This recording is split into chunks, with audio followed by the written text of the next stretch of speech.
Good afternoon प्यारे बच्चों। कल हम लोगों ने राष्ट्र कवि मैथिली शरण गुप्त द्वारा रचित साकेत महाकाव्य से कैकेयी का अनुताप नामक शीर्षक का पूर्व परिचय प्राप्त किया, जिसमें कैकेयी के बारे में हम लोगों ने जाना तथा मैथिली शरण गुप्त जी की भावना के प्रति हम लोगों ने समझा। अब प्रस्तुत पाठ की व्याख्या मैं करूंगा। सर्वप्रथम मैं कविता को पढ़ूंगा और इसके बाद उसमें आए हुए कठिन शब्दों को समझाते हुए पूरे पद्यखंड की व्याख्या करूंगा। सीधे हम प्रकरण पर आते हैं। तदंतर बैठी सभा उटज के आगे, नीले बितान के तले दीप बहु जागे। टकटकी लगाए नयन सुरों के थे वे, परिणामोत्सुक उन भयातुरों के थे वे। उत्फुल्ल करोंदी कुंज वायु रह रह कर, करती थी सबको पुलक पूर्ण मह मह कर। वह चंद्रलोक था कहाँ चांदनी वैसी, प्रभु बोले गिरा गंभीर नीर निधि जैसी। सर्वप्रथम हम लोग यहीं तक आज पहले व्याख्या इसको देखेंगे। जैसा कि आप लोग पूर्व में ही कल मैंने बता दिया था, पूर्व से ही परिचित हैं कि भरत जी सभी माताओं के साथ, गुरु वशिष्ठ के साथ, मंत्री सुमंत्र के साथ राम को मनाने के लिए चित्रकूट पहुंचे हैं और राम को मनाने के लिए कैकेयी भी उनके साथ हैं और माता कैकेयी राम को मनाकर वापस अयोध्या लाने के लिए अति व्याकुल हैं, क्योंकि उन्हें अपने कृत्य पर बहुत ही पश्चाताप है, बहुत पछता रही हैं। और उसी का वर्णन इन पंक्तियों में कवि ने किया है। अब राम की पर्णकुटी के आगे के समक्ष सभा बैठा दी गई है। भ्रातृ प्रेम से ओतप्रोत भरत जी श्री राम से भेंट करने के स्थित आश्रम में पहुंचे हैं। रात्रि में सभा बैठी है। उसी सभा का प्रस्तुत पद पंक्तियों में मनोहारी वर्णन किया गया है। कितना सुंदर वर्णन है। तदंतर बैठी सभा उटज के आगे। तदंतर माने इसके पश्चात श्री राम की पर्णकुटी। उटज, उटज माने होता है कुटिया। चूंकि राम वन में रह रहे हैं तो वहाँ महलों की व्यवस्था तो है नहीं। वहाँ रहने के लिए उन्होंने घास फूस की कुटिया बना रखी है और उसी पर्णकुटी, पर्ण माने पत्तों से बनी हुई कुटिया के समक्ष सभा बैठी है और नीले बितान के तले दीप बहु जागे। अब चूंकि वातावरण खुला वातावरण है,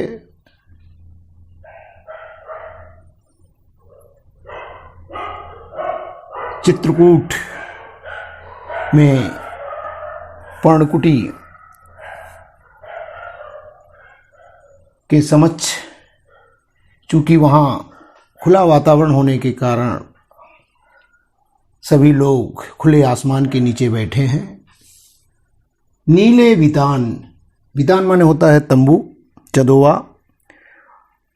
चूंकि कोई भी समारोह या सभा बैठाई जाती है वो भी रात के समय, तो प्रायः तंबू की व्यवस्था की जाती है। लेकिन वहाँ तंबू क्या है? नीले वितान, अर्थात नीलांबर, नीला आकाश ही वहां मंडप का कार्य कर रहा है, तंबू का कार्य कर रहा है। अर्थात नीले आसमान रूपी मंडप के नीचे दीप बहु जागे। दीप बहु जागे अर्थात उस चांदनी रात में जो तारेगण हैं, तारों का प्रकाश ही वहाँ दीपक का कार्य कर रहा है। अर्थात आकाश रूपी नीले चंदवे के नीचे बड़ी संख्या में, बहु माने बड़ी संख्या में तारों रूपी दीपक जल उठे हैं।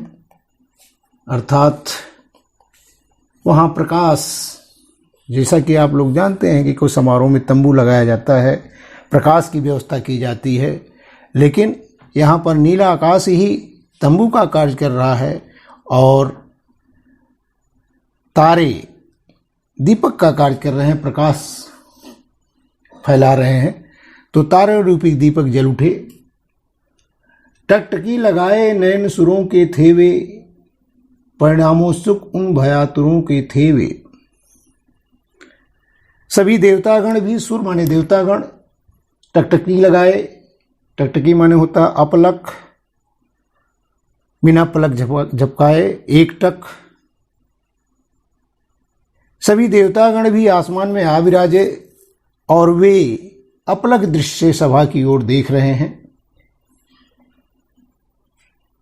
परिणामों सुख उन भयातुरों के थे वे, भय से आतुर भयभीत वे देवतागण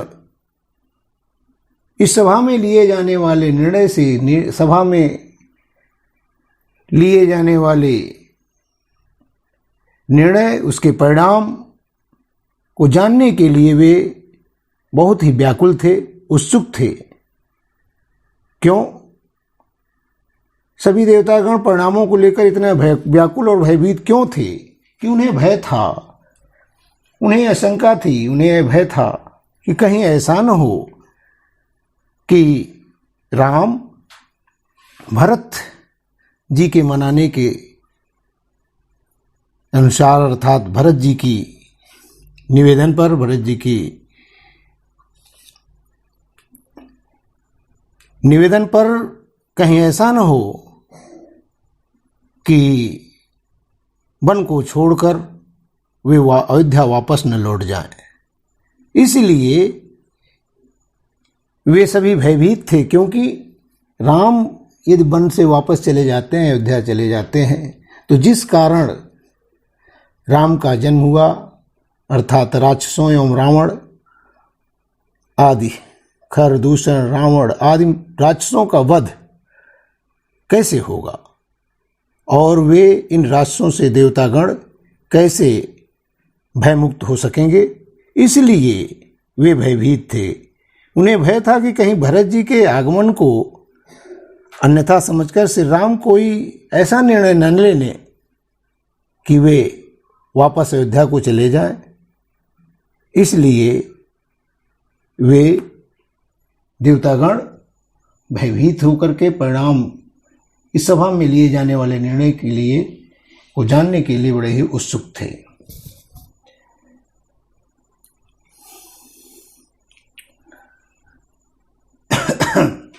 उत्फुल्ल करोदी कुंज वायु रह रह कर, करती थी सबको पुलक पूर्ण मह मह कर। वह चंद्रलोक था कहाँ चांदनी वैसी, प्रभु बोले गिरा गंभीर नीर निधि जैसी। अब कभी वहाँ की प्राकृतिक छटा का, प्राकृतिक वातावरण का वर्णन कर रहे हैं कि जहाँ यह सभा बैठी हुई थी, उस सभा के आयोजन स्थल के पास में ही स्थित करौदे के बगीचे में जो है, उत्फुल्ल करोदी कुंज वायु रह रह कर, उस करौदे के बगीचे में जो पुष्प खिले थे, उन्हीं पुष्पों से बहती हुई शीतल मन सुगंधित वायु वहाँ से अपने साथ इन पुष्पों की मधुर सुगंध को अपने साथ वहन कर वहां ला करके उन उपस्थित सभी लोगों को पुलकित कर रही थी। अर्थात करौदी कुंज से आती हुई शीतल मन सुगंधित वायु वहां उपस्थित सभी सदस्यों को, सभा के सदस्यों को पुलकित कर रही थी, आनंदित कर रही थी। वह चंद्रलोक था कहाँ चांदनी वैसी, और उस सभा स्थल के चारों ओर स्वच्छ धवल चांदनी बिखरी हुई थी। कभी यहां कह रहे हैं कि वह चंद्रलोक था, अर्थात चारों तरफ स्वच्छ धवल चांदनी इस तरह बिखरी हुई थी कि मानो ये प्रतीत हो रहा था कि यह पृथ्वी लोक भूलोक न होकर के चंद्रलोक हो। और यहां तक कि इतने ही नहीं, कहां चांदनी वैसी, कभी यहां कह रहा है कि चंद्रलोक में भी ऐसी चांदनी की छटा नहीं होगी जैसी चांदनी की छटा वहां विराजमान थी, सुशोभित हो रही थी। कहने का आशय है कि प्रकृति ने चंद्रलोक से भी सुंदर वातावरण सृजित किया था। ऐसे आनंदपूर्ण अलौकिक शांत वातावरण के बीच प्रभु बोले गिरा गंभीर नीर निधि जैसी। ऐसे आनंदपूर्ण अलौकिक शांत वातावरण के बीच प्रभु श्री राम ने गिरा गंभीर नीर निधि जैसी। नीर निधि, नीर माने जल, जल का निधि, निधि माने खजाना, अर्थात समुद्र। गंभीर कह रहे हैं कि समुद्र के समान अत्यंत गंभीर वाणी में इस प्रकार बोलना प्रारंभ किया। एक बार फिर से पूरे पद को समझें। तदंतर बैठी सभा उटज के आगे, नीले वितान के तले दीप बहु जागे। अर्थात तदंतर श्री राम की पर्णकुटी के सामने सभा आयोजित कर दी गई और नीले वितान के तले दीप बहु जागे। आकाश रूपी नीले तंबू अर्थात चंदोवे के नीचे, वितान के नीचे, मंडप के नीचे बड़ी संख्या में तारे रूपी दीप प्रज्वलित हो उठे। टटकी लगाए नयन सुरों के थे वे, परिणामों सिख उन भयातुरों के थे वे।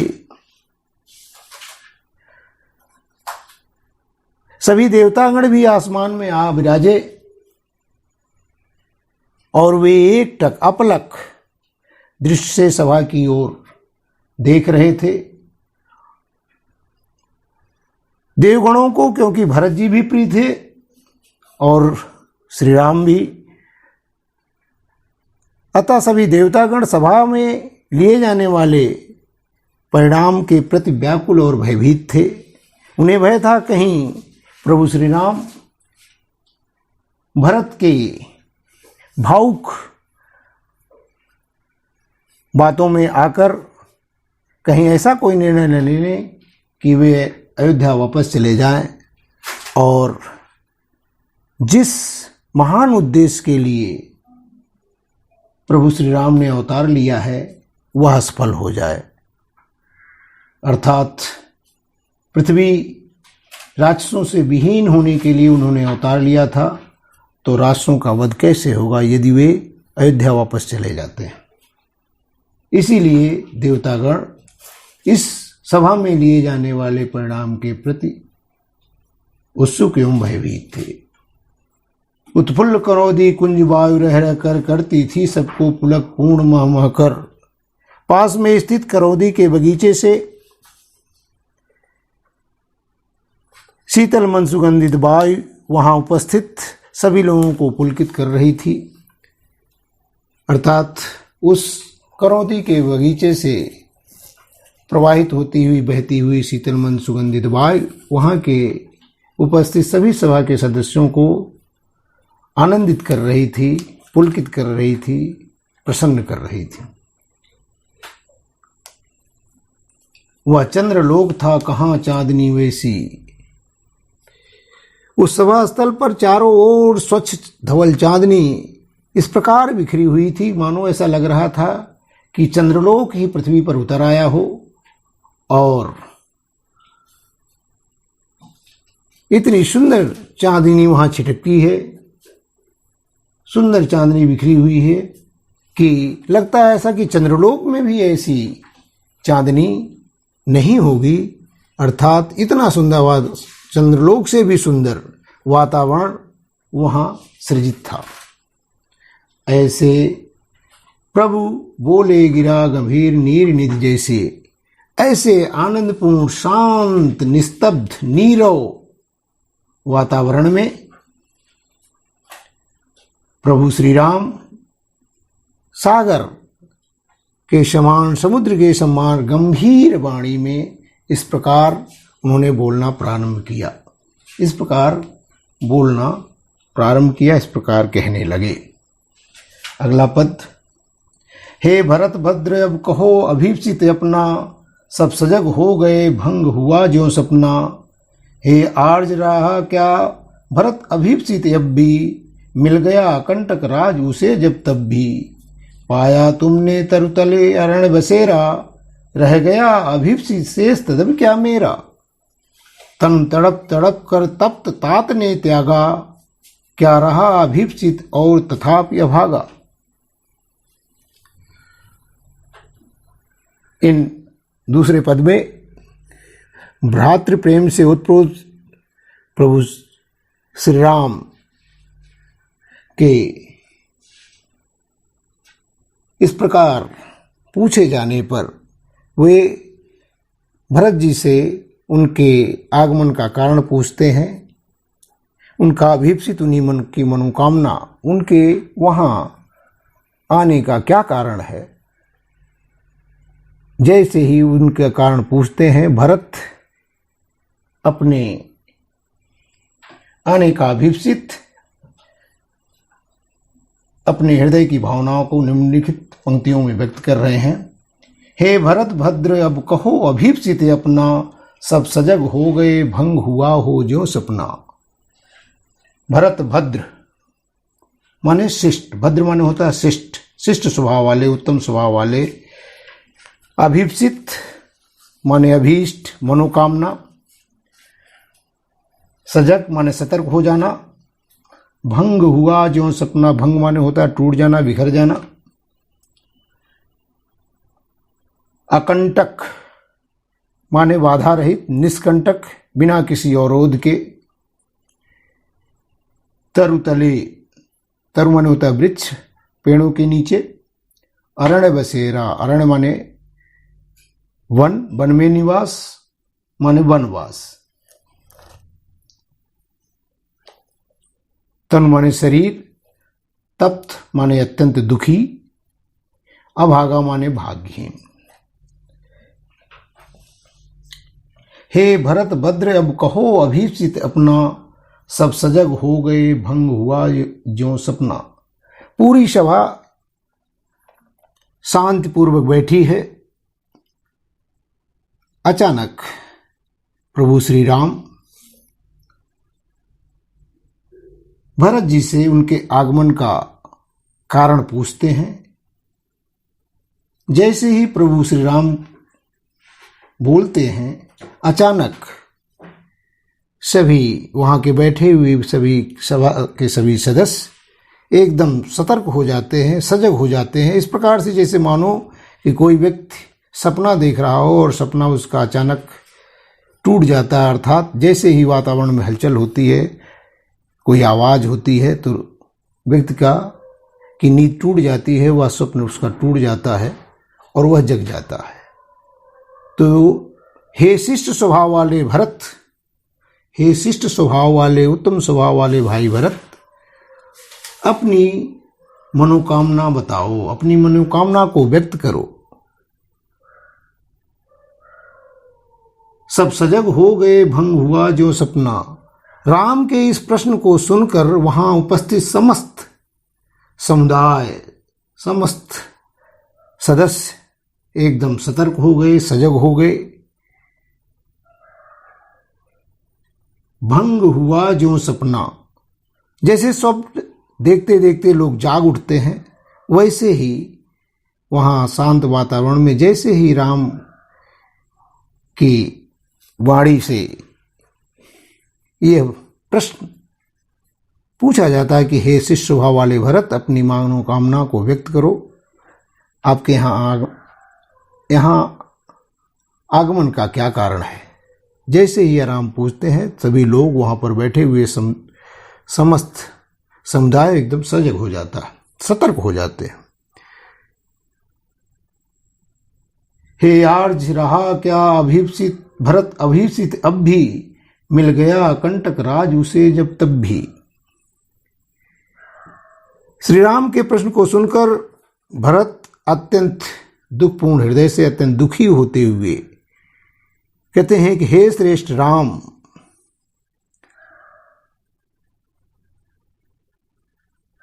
क्या मेरी मनोकामना कोई भी शेष रह सकती है, जबकि मुझे तो मिल गया कंटक राज्य, अर्थात अयोध्या का साम्राज्य, बाधा रहित अयोध्या का साम्राज्य से प्राप्त हो गया हो, अर्थात निष्कंटक, जिसके रास्ते में कोई अवरोध न हो, ऐसा अयोध्या का साम्राज्य से प्राप्त हो गया हो, उसकी क्या कोई भी और कामना शेष रह सकती है। अर्थात जो राजा बन गया हो, इतने बड़े साम्राज्य का जिसे सिंहासन प्राप्त हो गया हो, जो राजा बन गया हो, क्या उसकी और भी कोई अभिलाषा शेष रह जाती है, मनोकामना शेष रह जाती है। यहां भरत जैसे उत्तर न दे रहे हो, बल्कि स्वयं प्रश्न पूछ रहे हैं कि क्या मेरा और भी कोई अभिलाषा रह जाती है। पाया तुमने तरुतले अरण बसेरा, रह गया अभिप्सित शेष तदप क्या मेरा। हे भाई राम, मुझे राज्य मिल गया और आपको वृक्ष के नीचे कुटिया बनाकर वन में निवास करने के लिए विवश होना पड़ा, अर्थात आपको